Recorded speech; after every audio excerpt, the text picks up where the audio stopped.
In the last video, we saw vectors as objects having magnitude and direction. And we saw very good examples of vectors as displacement and force. So here we are looking at vector operations. Interestingly, I also have a playlist on vectors, like one of my very early videos on this playlist rather on this channel talking about vectors. I think I went in depth into vector differentiation, vector integration, and all of that. So here I'm talking about vector operations as we look at linear algebra. So um, by way of recap, we need to talk about a vector being a quantity that has both magnitude and direction, and that vectors can be represented algebraically using components. So in two dimensions, we can have vector v to be having component v1 and v2 in x and y directions on the Cartesian coordinates, by the way. In three dimensions, we have v to be v1, v2, v3 in x, y, and z directions on the Cartesian coordinate system. Okay, then we have vector addition. Since we're talking about vector operations now, so we have vector addition, that's adding up vectors, and vector addition is pretty straightforward. We just add vectors component by component. So vector addition definition, let u be u1, u2, and v is v1, v2. The sum of u and v is defined component-wise as this. U plus v will simply be u1 plus v1. That will give the first component, and u2 plus v2 the second component. Pretty straightforward. And then the geometric interpretation of that. So vector addition follows the head to tail rule. So place the tail of a vector v at the head of vector u. The resulting vector points from the tail of u to the head of v. So something like this. So head to tail, right? So imagine you have vector u in this direction, and then you have vector v in this other direction, then at the end of the day, the the resultant vector will just be let me use another color to emphasize. So the resultant vector starts from here now, and then it terminates right here. Okay, so this is the vector u plus v because it's the head to tail thing, like that. So that's what that talks about. Then, um, example one, now, of course, easy peasy example. Given u is 3 comma minus 1 and v is 2 comma 4. To compute u plus v, just say 3 plus 2, then minus 1 plus 4. That's 3 plus 2, 5, minus 1 plus 4 is 3. So that's 5 comma 3, that's u plus v. Then example in three dimensions, you have a to be 1, 0, comma minus 2, and b is 4, comma minus 1, comma 3. Then a plus b will just be 1 plus 4, then 0, comma 0 minus 1, comma minus 2 plus 3. So 1 plus 4 is 5, 0 minus 1 is minus 1, minus 2 plus 3 is 1. So that'll be 5, comma minus 1, comma 1, like that. Then so having taken care of vector addition, then we have scalar multiplication. So, and that defines as C, if you let C be a scalar, a scalar is of course just a number like that. It has no direction like a vector. So let C be a scalar and V is actually V1, V2.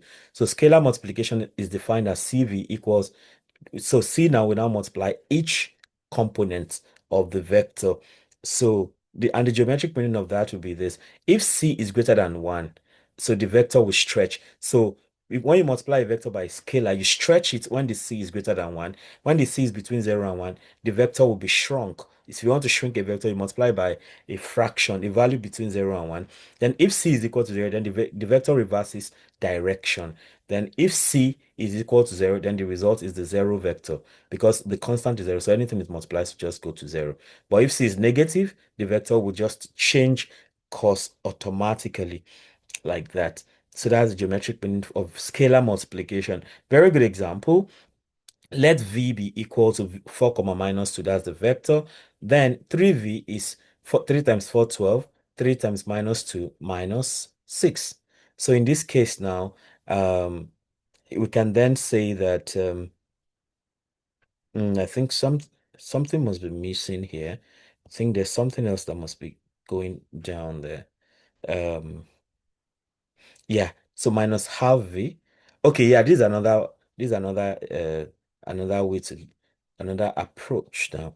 So minus half v will just be minus half times 4, that's minus 2, minus half times minus 2, that's 1. So I think it's better push this down so we can see them for what they really are separately. Yeah. So this 3v is this minus half v is this straight up. So just multiply. So you see this one, 3v, because it's bigger than 0, it stretches this vector. So it stretches it out. Then minus 1 v minus half v, shrinks it as minus 2 comma 1. So I may want to visualize it a little bit on Desmos. So here we have can I really join the points up? That's the challenge I'm gonna have. So I have to be able to join up the line. Okay, I think I just want, let me just go on. Not a big deal. So we have algebraic properties of vectors now. So let u, v, and w be vectors, and let a and b be scalars. So we can then have some algebraic properties. We have commutative property of addition. Commutativity simply means that the order of addition doesn't matter, right? If you u plus v simply means v plus u. So if you have 1, 2 plus 3, 4, 3, 4, that'll be 1 plus 3, 4, 2 plus 4, 6. Or if you have 3, 4 plus 1, 2, 3 comma 4 plus 1 comma 2, it is still 4, 6. So that's commutativity. So whatever you do first doesn't matter because you get the same result. Then we have associativity. Associativity also means that you have three vectors, right? So the order in which you add them does not matter. So you can add u plus v first and then add w to give you the same thing as when you add v and w first and then add u. So like you have 1 1 plus 2 0 plus 0 3. So 1 1 plus 2 0 first, that's 1 plus 2 3, then 1 plus 0 0. So 3 0 with 0 3. So that'll be 3 plus 0 3, then 1 plus 3 4. If you also do 2 0 and 0 3 first, you get 2 comma 3 plus 1 1, that's 3 comma 4. So associativity also holds for that algebraic property of vectors. Then we have additive identity. So when we talked about, I think it was under, yeah, I mean, basically the concept of identity is that any number you will, since you're talking about addition, right? Any number you add something to, or you add that thing to any number and you get the original number, so that thing you add to it that retains the number is actually said to be identity. So for addition, we've seen that uh, additive identity is 0. So there exists a 0 vectors 0, which is 0 comma 0, such that u plus 0, so this is u now plus the 0 vector, so the u remains because 0 is the identity in that case. Then there's also additive inverse. Additive inverse is whatever you add to a particular vector that makes it that their sum go to 0. So if you add that thing to a vector, you add a vector to something, and it goes to the identity, the additive identity 0, then you say that that thing is the inverse. For every vector u, there exists minus u such that you have vector u plus minus u, that gives you 0, which is the additive identity.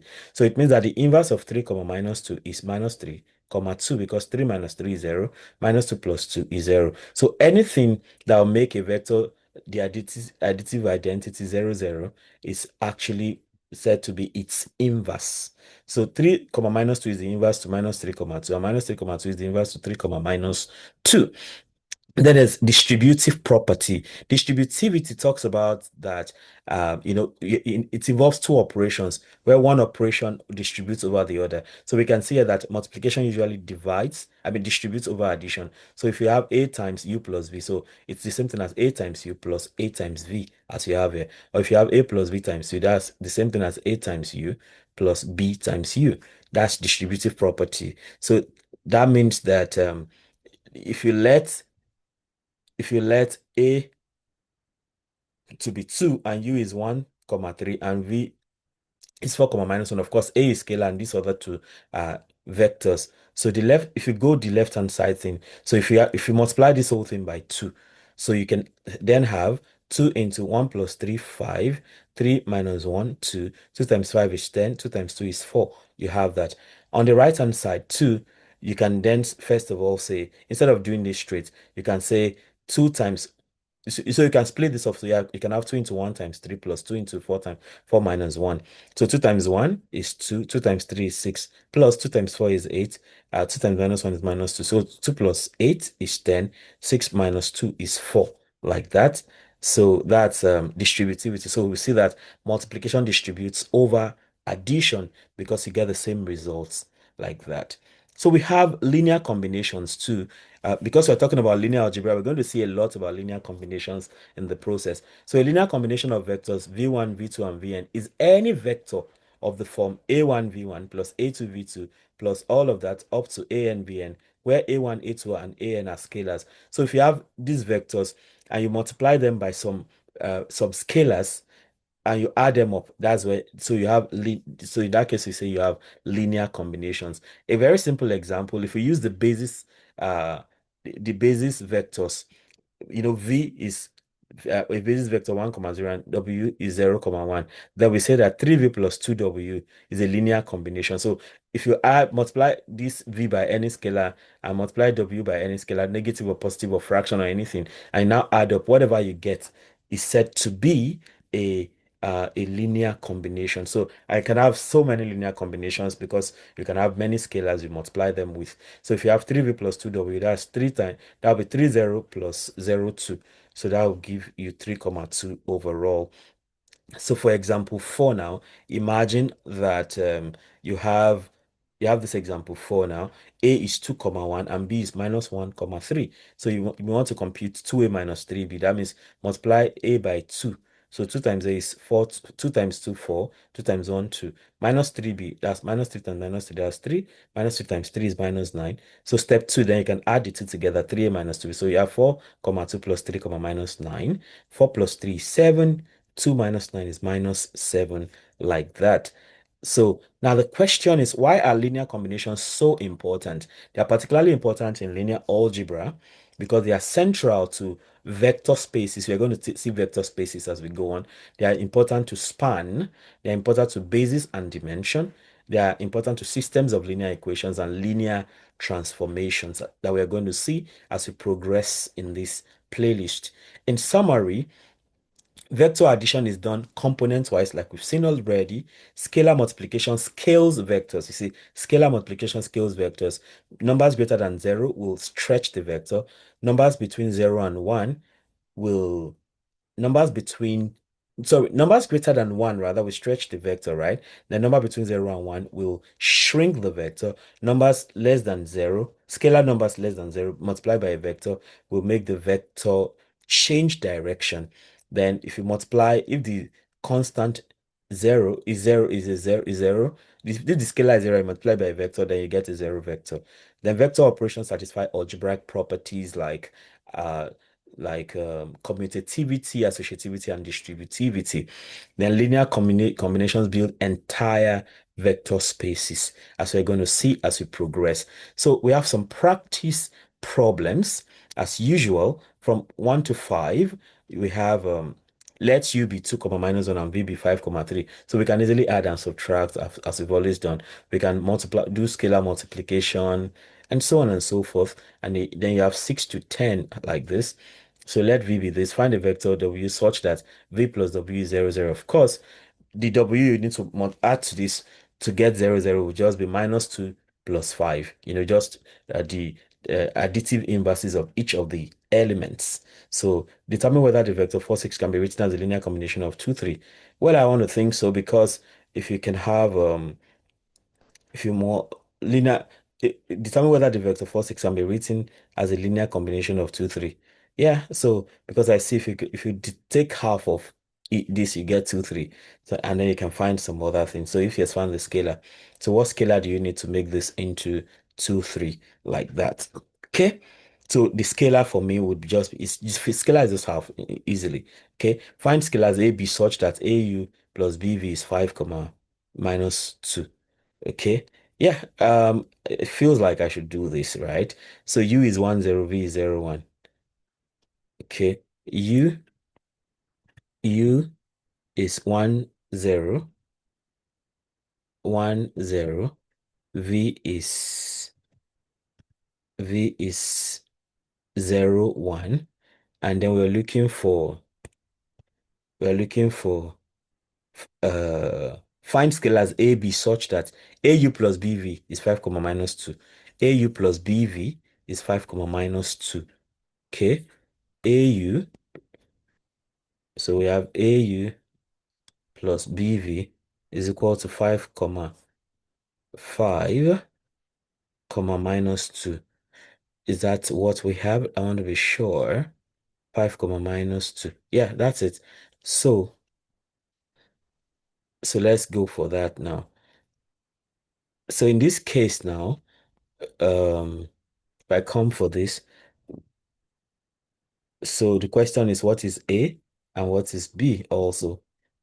So we know that AU plus BV is A into 1 comma 0 plus B into 0 comma 1. And all of that, this implies that this is 5 comma minus 2. We are looking for A and B. So in this case, now if you multiply out, we have A0 plus A0 plus 0B, right? A0 plus 0B is 5 comma minus 2. That means when we add these two together, A plus 0 is A, B, 0 plus B is B. And that is 5 comma minus 2. Okay? So final, easily we have our result right there. So A is equal to 5 and B is equal to minus 2. So that's all we need. So if you multiply U by A and multiply V by minus 2, you get 5 comma minus 2. That's so straightforward. So yeah, so with that, we come to the end of this interesting video on vector operations. Okay.